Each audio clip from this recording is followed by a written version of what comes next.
ampifaliana ry avina malala zaontsika miona toy zao indray iainy ny tenin'andriamanitra iainy ny mofinaina ary andray ny afatra tsara avy za amin'izany tenin'andriamanitra omenantsika izany ho aminareo ny fahasoavana sy ny fiadanana avy amin'ilay ankehitriny sy taloha ary ho avy ary avy amin'ny fanafito izy eo anolohan'ny seza fiandrianana ary avy amin'ny Jesosy Kristy vavolombelona marina sy ramatoa amin'ny maty ary lehibe amin'ny mpanjaka amin'ny tany. Amen. Zoma 20 Desambra 2022 ibanjinantsika no hevitra hoe manantenan'Andriamanitra. Andeha ry havana idera sy ankalazan'Andriamanitra isika. Isaoranay ianao Andriamanitro, eny isaoranay ianao, fa akaiky ny anaranao, mitoro fahagagana ataonao ny olona, fa ho avy tokoa amin'ny fotoanao, eny izao no hitsara marina. Miroro ny tany sy ny mponina rehetra ho aminy, nefa izao no nanorina ny andriny. Hoy izao tamin'ny mpireare, aza mirehare, ary tamin'ny ratsy fanahy, aza manandra tandroka. Aza mananatra ny tandroka reo avo, ary aza miteny sahisahy amin'ny fahamafiakatoka. Fa tsy avy any atsinanana, na avy any andrefana, na avy any atsimo ny fisandratana. Fa Andriamanitra no mpitsara, mampietsy ny anankiray izy ary mananatra ny anankiray kosa. Amen.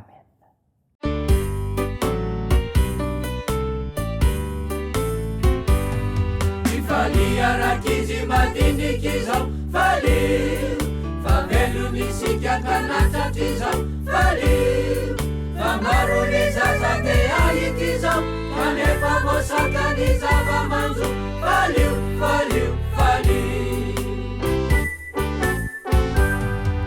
rakizy ataoviny hiranareo tera izany no mety sy tsara toko tera hira zay tao eto antany ande esantatry ny any andanitrako terao terao terao iray amandreny manatriky zao jere ka amporisy ho ny zanakareo jere ny zaza zay ty fianaranane eheny sikingary malakako jereo jereo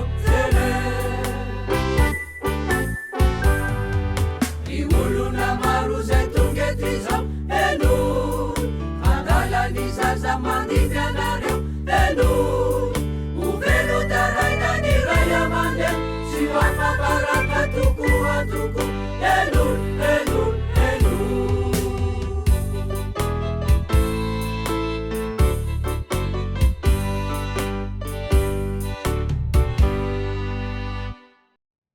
andeha vavaka isika. Ry Jehova Tompoandriamanitra io, Andriamanitra be fahasoavana ianao, fa mahay ampiaiky ny olona rehetra ny famonjena ataonao no miserinao, satria Andriamanitra tsy toa ianao.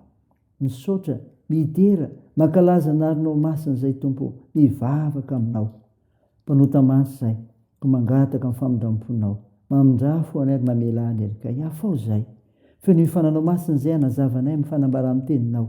Anaran'i Jesosy Kristy no angatanay izany mivavaka izany. Amen. Ny ofinainao antsika amin'ity ry havana malala dia hitanao amin'ny epistily voalohany soratan'i Paoly amin'ny Korintianina. Korintianina voalohany 4:20, ny 9:20 ka hatramin'ny 12:20. Mivaky toy izao aminaran'i Jesosy. Ry ralahy, aza mba ho zaza amin'ny fahalalana.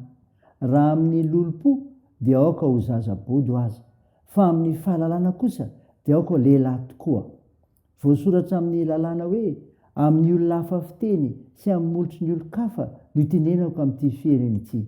Fa na dia amin'izany aza dia tsy haino ahy izy, ho Jehova. Koa ny fiteny tsy fantatra dia famantarana amin'ny tsy mino, fa tsy amin'ny mino. Fa ny faminaniana kosa dia amin'ny mino, fa tsy amin'ny tsy mino. Amen. Iray masino manamasinana amin'ny fahamarinana, ny teninao ny fahamarinana. Amen. Ry havana malala, ao aminao ny fiadanana. Mofinaina vakiana tamintsika teo ka enitsika. Korintianina voalohany 4:20 ka hatramin'ny 12:20. Epistily nosoratan'i Paoly amin'ny kristianina tao Korinto. Ny oaran'ny fahaizana aminany noho ny fahaizana anao fiteny tsy fantatra. Ampitahin'i Paoly ireto famezam-pahasoavana roa ireto, ny fitenenana amin'ny fiteny tsy fantatra. Anisan'ireo famezam-pahasoavana izay nomendanja teo amin'ny fiangonana tao Korinto ny fitenenana amin'ny fiteny tsy fantatra. Izay lazainy eto dia fiteny tsy azon'ny olona na iza na iza, raha tsy misy mpandika teny. Ny fiteny tsy fantatra dia fanomezana avy amin'Andriamanitra, vokatry ny fahatsapana fifaliana boriboky eo amin'ny fanahy tsy takatry ny saina, ka mahatonga ilay olona hiboretika sy manao fiteny tsy azony olona. Nisy tao amin'ny fiangonana tany Korinthy izany, ary na ny teny na ny Paoly aza dia nanambara fa miteny tsy fantatra mihoatra noho ny kristianina rehetra, saingy tsy nataony io zava-dehibe ny fanahana izany satria tsy mahasoa ny namana na ny fiangonana na ny olona hafa tonjetilisa fa ny tena ihany, fa tsy tokony homen-danja amin'ny fivorian'ny mpi. Ny olona zaza amin'ny fahalalana hoy izy no mirehare amin'izay fanomezam-pahasoavana izany. Amin'ny tain'i Paoly eto ireo fanomezam-pahasoavana, ao koa ny faminaniana izany diavana.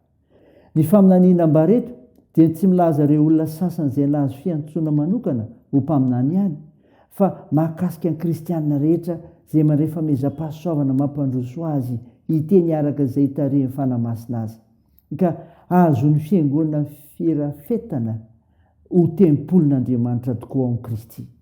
Isan'izany ny fitoriteny sy ny fampianarana, ny fananarana sy ny fampirisihana mifototra amin'ny tenin'Andriamanitra.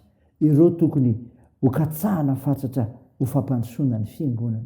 Saingy izany diavana, teo an'Andriamanitra irery ny voninahitra. Amen. Andeha hivavaka isika. Tompo, misaotra ny mofinaina nomenao izay milaza ny fampitahan'ny Paoly ny fitenehana amin'ny fiteny tsy fantatra sy ny faminaniana. Mivavaka izay mba hanasitrahana ny marary rehetra mila ny vavakay, ampirizanao ireo mpitsabo. Tompo, atanjao ireo azo paoriana, toandry mareo sikola ireo sahirana, vonjeo arovo izay amin'ny toe-java-misy eo amin'ny fiarahamonina misy anay. Tsonjovo ireo ny ampigadrana, mitaheny amin'ny azakazaka ataonay, ny amin'ity ny ity. Tompo, tahio arovo ny firenenay. Aminaran'i Jesosy Kristy mpamonjy anay ny vavahanay, miaraka amin'ilay vavaka nampianarina anay koa manao hoe: Rainay eo izay ny an-danitra, ao masinina anie ny anaranao, ho tonga anie ny fanjakanao, atao anie ny sitraponao ety an-tany ho tahaka ny an-danitra. Meona an'io izy anona sahaza ao anay, ary mamela ny helikay tahaka ny namelanay izay meloka taminay, ary aza mitondra anay amin'ny fakapanahy, fa manafahanay amin'ny ratsy, fanao ny fanjakana sy ny hery, ary ny voninahitra mandrakizay. Amen.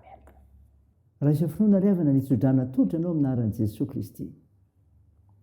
Ny tompo anie anisy lalana ny fonareo amin'ny fitiavan'Andriamanitra sy amin'ny faharetan'i Kristy. Amen. Teo an'Andriamanitra irery ny voninahitra amin'ny anaran'ny Ray sy ny Zanaka ary ny Fanahy Masina. Amen.